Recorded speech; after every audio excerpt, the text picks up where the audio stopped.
Good day guys! Nagbabalik ulit at pagluluto tayo ngayon ng adobong bibi sa Sprite. Ito ang maganda pag may bakante kang lote at pwede kang mag-alaga ng mga hayop.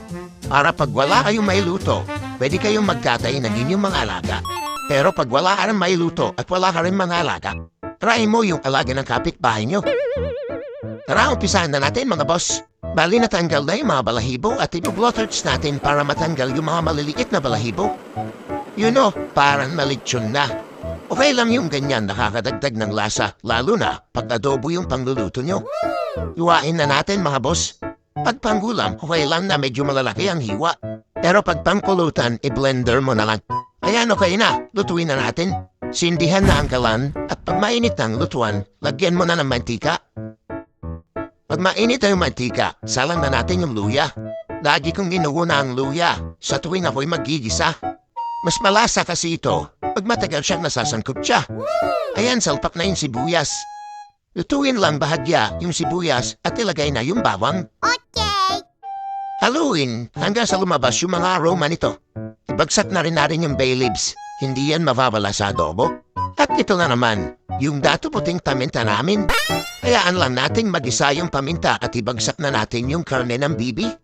Marami tong karne mga boss, barabo kasi. Bata lang tong bibe mga boss kaya mabilis lang natin itong palalambutin. Haluin lang natin ito hanggang sa mag-iba ang kulay. Ayan, saan natin lalagyan na pangpalasa? Ginisa mix. Ibagsak na rin natin yung oyster sauce. 2 sachet yung nilagay ko. At ayan na, lalagyan na natin yung shota mo. Yan ang main ingredient natin kaya tinawag na adobo itong recipe natin. Pakuluhan lang natin ito at ilalagay ko na yung 2 juice na Sprite. Pero pag dax naman yung Sprite no ay ubra na yung isa. Ayan, may tubig na, hintayin kumulo at takpan. Papakuluan lang natin ito ng 10 minuto sa pressure cooker. Ayan, nalagay na rin yung bulb o yung cup ng pressure cooker. Ayan, yari na ang 10 minutes. Buksan na natin ito at panigurado malambot na yung karne ng bibi. Sindihan ulit yung galan at titimplahan na natin. Nalagyan na natin yung suka. Pangbalanse ng lasa.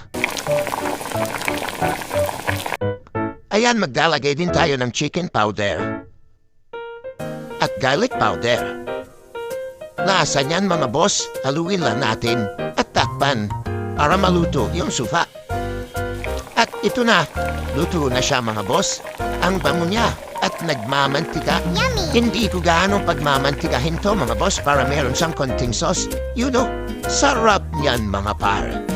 Plating na tayo mga boss. Sigurado na naman ang only rice nito. Hindi ko siya pinagmantika gaano kasi masarap yung sauce nito. Masarap ihalo sa kanin. Ayan, at may sili na at ito na ang ating finished product. Wow! Ako'y naglalaway na. Ngayon, titikman na natin. First bite mga boss. Ay, grabe, ang sarap. Isa pa. Sarap nito ikain sa kanin mga boss. You know, ang sarap, magkakanin na ako. At bago tayo matapos mga boss, pa-support naman po ng aming video. Pa-like naman po and share. Pa-follow na din ng page ko. Malaking tulong kasi sa amin yan mga boss na nagsisimula pa lang mag-vlog. Sa pagluluto ng pagkain, ayan may pa-bonus pa, calamares. At isasawsaw natin sa sukang maraming sibuyas. Isasama mo pa sa kanin. Wait lang, bibila ko ng alak. Paalam.